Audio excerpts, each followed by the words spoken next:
Bonjour, aujourd'hui je t'emmène dans un lieu où les pierres ont gardé la mémoire des siècles. Villefranche de Conflans, l'un des plus beaux villages fortifiés des Pyrénées-Orientales. Ici on franchit une porte, on traverse un seuil, pour quitter le monde moderne, pour entrer dans un couloir de temps entre montagnes, remparts, ruelles médiévales et forteresses militaires. Au Moyen-Âge, Villefranche est une ville de défense. Elle est fondée au XIe siècle par le comte de Cerdagne dans un endroit idéal pour contrôler les vallées et protéger le territoire. Quand on marche dans les ruelles de Villefranche de Conflans, il faut vraiment lever les yeux. Ici, tout se lit dans les détails. Les façades de pierre, les volets anciens, les balcons en fer forgé, les portes basses, les passages étroits, les murs irréguliers, les pierres usées par les siècles. Mais aussi les nombreuses enseignes suspendues qui rythment les rues du village.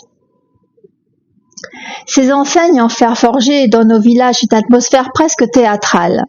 On y devine l'esprit des anciens métiers, des artisans, des échoppes, un atelier, une boutique. Elle crée une sorte de dialogue entre le patrimoine et la mémoire ancienne du lieu. Alors on imagine les soldats qui passaient sous ces façades, les marchands qui ouvraient leurs volets, les habitants qui se parlaient d'une fenêtre à l'autre, les voyageurs qui cherchaient une auberge et les chevaux qui résonnaient autrefois sur les pavés. Mais Villefranche de Conflans ne s'arrête pas à son village médiéval.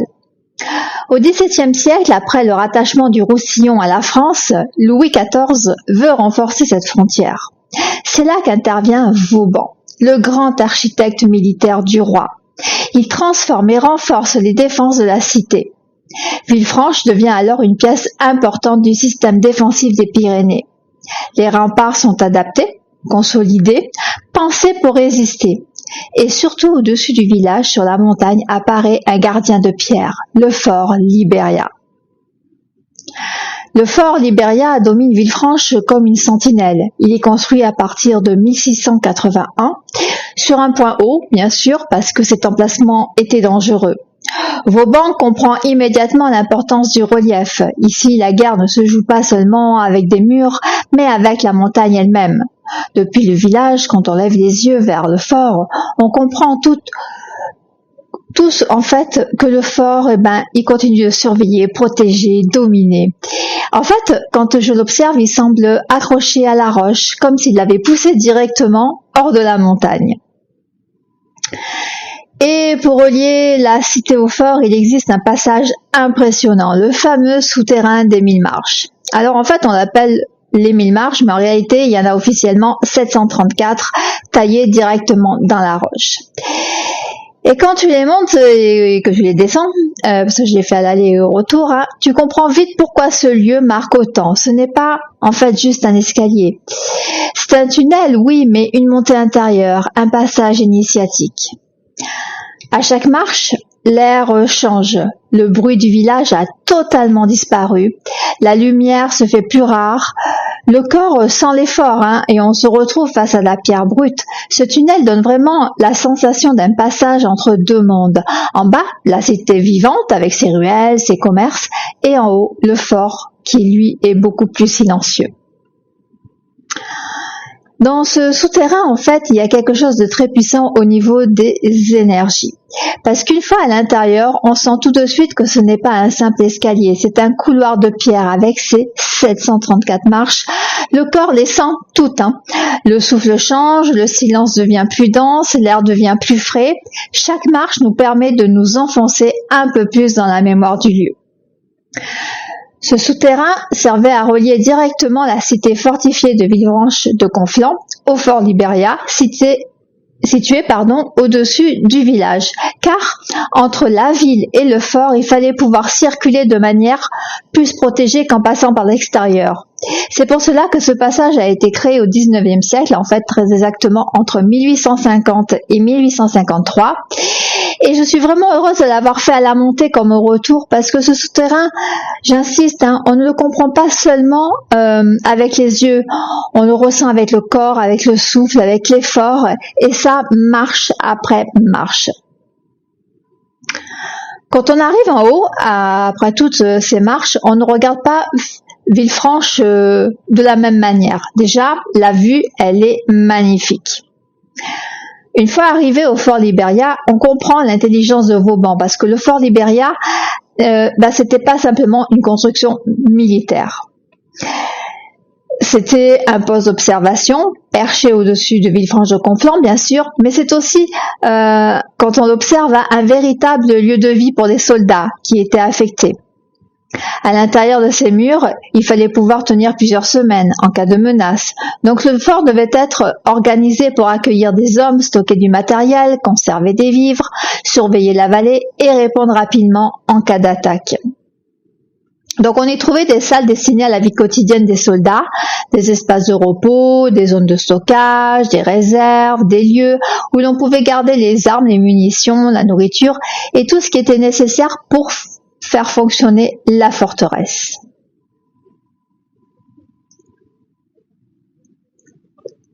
Ici, on imagine très bien la vie quotidienne des soldats. Le pain, les réserves, la chaleur du four. Cette pièce rappelle la présence du four, bien sûr, du pain que l'on préparait sur place et toute cette organisation indispensable pour faire vivre toute une garnison. Les chemins de ronde permettaient aux soldats de circuler le long des remparts, d'observer les alentours, de surveiller les mouvements dans la vallée et de repérer le moindre danger. Chaque ouverture avait une fonction. On peut imaginer les soldats qui marchaient sur les chemins de ronde, ceux qui surveillaient, qui transportaient les vivres, ceux qui entretenaient les armes, ceux qui regardaient au loin vers la vallée en pensant à leur famille. Il fallait tenir, ils devaient pouvoir tenir, observer, prévenir, protéger. Ici, on découvre aussi une facette plus intime du fort Liberia, celle du soin au quotidien avec les plantes suspendues, les remèdes, les lits, les préparations. Alors moi, je sais que j'imagine les blessés, fatigués, les gestes de soin, les herbes que l'on faisait sécher, les fioles, les onguents.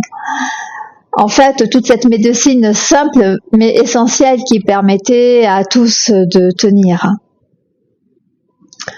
Ici, on découvre la vie quotidienne de la garnison. Il y avait aussi des moments plus simples, se reposer, discuter, oublier un peu la dureté du quotidien. Cette salle évoque l'espace commun des soldats avec les provisions, les légumes, tout ce qui permettait à la vie de continuer à l'intérieur du fort. Ici, j'imagine le bruit des pas sur le sol, le frottement des armes avec les entraînements. Il fallait savoir manier bien sûr le sabre, tenir son arme, répondre à une attaque, rester discipliné car chaque soldat devait être prêt au cas où. Ensuite, il y a les histoires les plus connues du fort Liberia. Il y a celle bien sûr de la prison des dames, liée à l'affaire des poisons sous Louis XIV. À cette époque, la cour du roi est secouée par de nombreuses rumeurs d'empoisonnement, de pratiques occultes, de messes noires, de complots. Donc malheureusement, plusieurs femmes sont arrêtées, jugées, enfermées. Certaines prisonnières ont passé de très longues années derrière les murs de ce fort. Et là, le lieu change encore de vibration. On entre dans une mémoire d'enfermement, de secrets, de femmes oubliées, de murmures étouffés derrière la pierre. Quand on visite ces espaces, on peut ressentir d'ailleurs une densité très particulière, car les lieux creusés dans la roche gardent les mémoires anciennes et en les visitant, je vous assure que c'est très très puissant. Donc après avoir traversé les salles, les couloirs, les chemins de ronde, on se retrouve là au cœur du fort à reprendre son souffle autour de nous, les remparts, les ouvertures de défense, la montagne, le soleil, il faisait très très beau. Et cette sensation aussi étrange d'être à la fois dans le présent et dans un autre temps. Pour moi, en tant que chaman atlante, le village en bas représente vraiment le monde humain, le quotidien, la vie, les échanges. Le tunnel, lui, représente l'épreuve, le passage, l'effort, la traversée intérieure. Le fort représente la vision, la protection, la maîtrise. Lors de cette visite, je le ressens vraiment comme un parcours initiatique. Villefranche de Conflans est beau, vivant, chargé, habité par son histoire, par ses mémoires, ses secrets, mais aussi par une force ancienne qui circule encore. Alors si un jour tu viens à Villefranche de Conflans, ne te contente pas de regarder, mais écoute et ressens. Moi, je repars de Villefranche de Conflans avec le cœur rempli de beauté, de mémoire et de mystère. Heureuse d'avoir traversé ces ruelles, monté ces marches, découvert ce fort, et surtout d'avoir ressenti cette mémoire si particulière que Villefranche de Conflans garde encore entre ses pierres. Donc je suis Inès, chamane Atlante, et je t'emmène avec moi sur Divina Aroma, à la découverte des lieux qui réveillent la mémoire, l'âme et les mystères de la terre. À très bientôt.